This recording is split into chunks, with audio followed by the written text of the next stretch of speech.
Seja bem-vindo à segunda aula do módulo 5, onde nós vamos falar sobre o mapeamento dos riscos psicossociais, visualizando então e comunicando cenários. É importante que nós possamos dar essa sequência nessa segunda aula do módulo 5 para explorar algumas técnicas deste mapeamento de riscos que nós estamos vendo ao longo do curso, para que a gente possa, então, aprender, visualizar e comunicar resultados de forma clara e eficaz, para que todas as pessoas na empresa compreendam os cenários e também possam contribuir para a criação de um ambiente de trabalho mais saudável. Nós entendemos que essa participação dos trabalhadores com diferentes pontos de vista, eles agregam, uma melhoria constante para a saúde mental. E mapear os riscos psicossociais é como criar um mapa do tesouro, e é onde o objetivo final é encontrar um guia para o bem-estar das pessoas.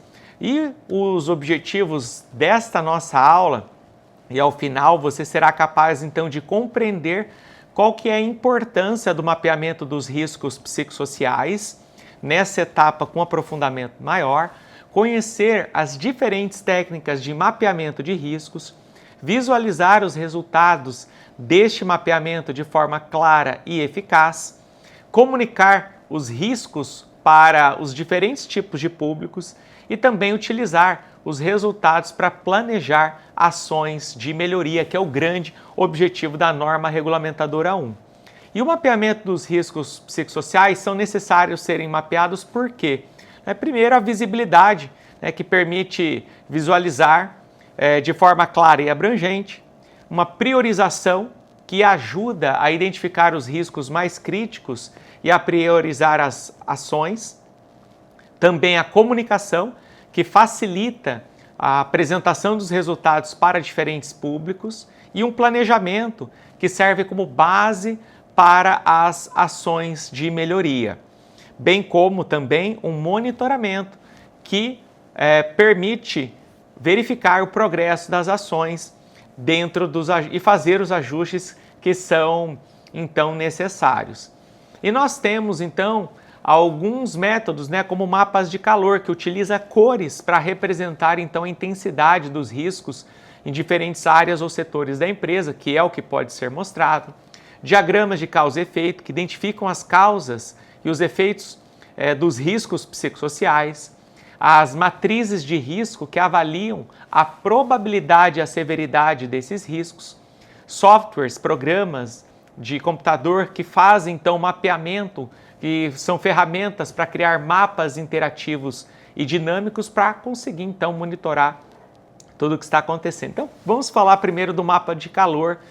Ele é criado com o objetivo de identificar as áreas ou setores da empresa, bem como também avaliar a intensidade dos riscos em cada área ou setor, atribuindo cores diferentes para representar a intensidade, onde, por exemplo, verde pode ser baixo, amarelo médio, vermelho alto, como se fosse um semáforo.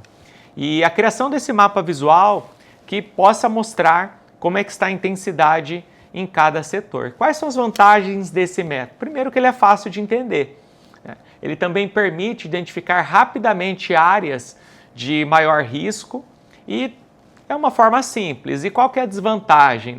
Justamente, ele pode ser simplista demais e não mostra as causas, só mostra como está, mas não mostra os motivos. Já os diagramas de causa e efeito, ou espinhas de peixe, como podem ser chamados, eles podem ser criados para definir o problema, o efeito, conseguir definir o que está realmente acontecendo de problema, identificar quais são as causas desse problema, organizar então essas causas em categorias, que podem ser em pessoas, processos, materiais, entre outros, bem como então desenhar um diagrama que mostre a relação das causas e efeitos.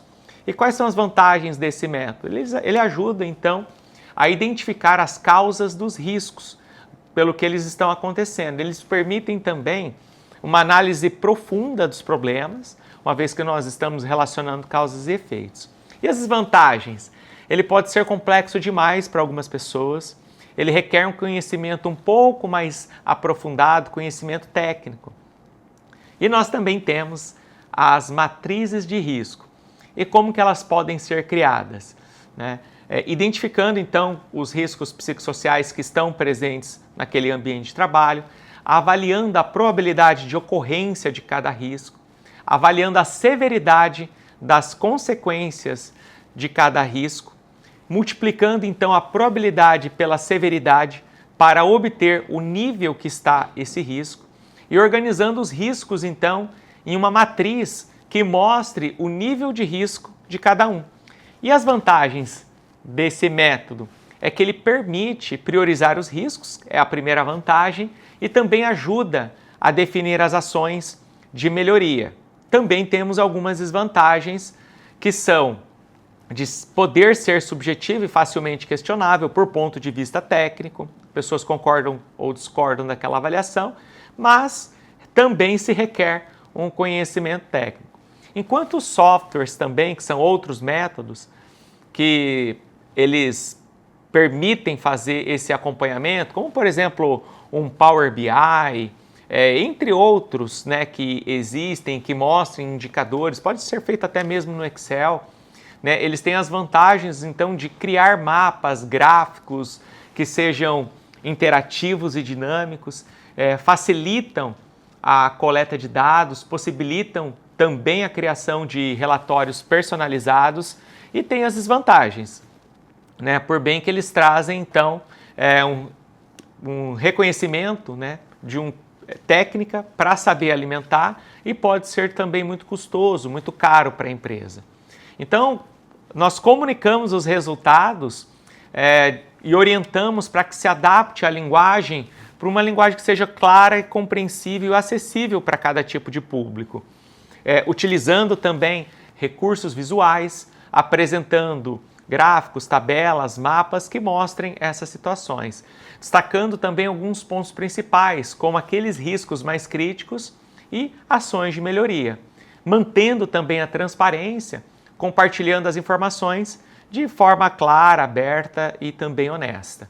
Incentivando o diálogo, criando um espaço para que os trabalhadores possam expressar suas opiniões e sugestões, e tudo isso é importante nesse contexto, nesse aprofundamento, para que os objetivos da norma regulamentadora 1 e 17 sejam alcançados. Nós vamos, nesse módulo 5, continuar então um aprofundamento nos demais tópicos, agora mais avançados a respeito dos fatores de riscos psicossociais e de todo o manejo que é feito na gestão agora da NR1, da norma regulamentadora 1, que preconiza todas essas ações.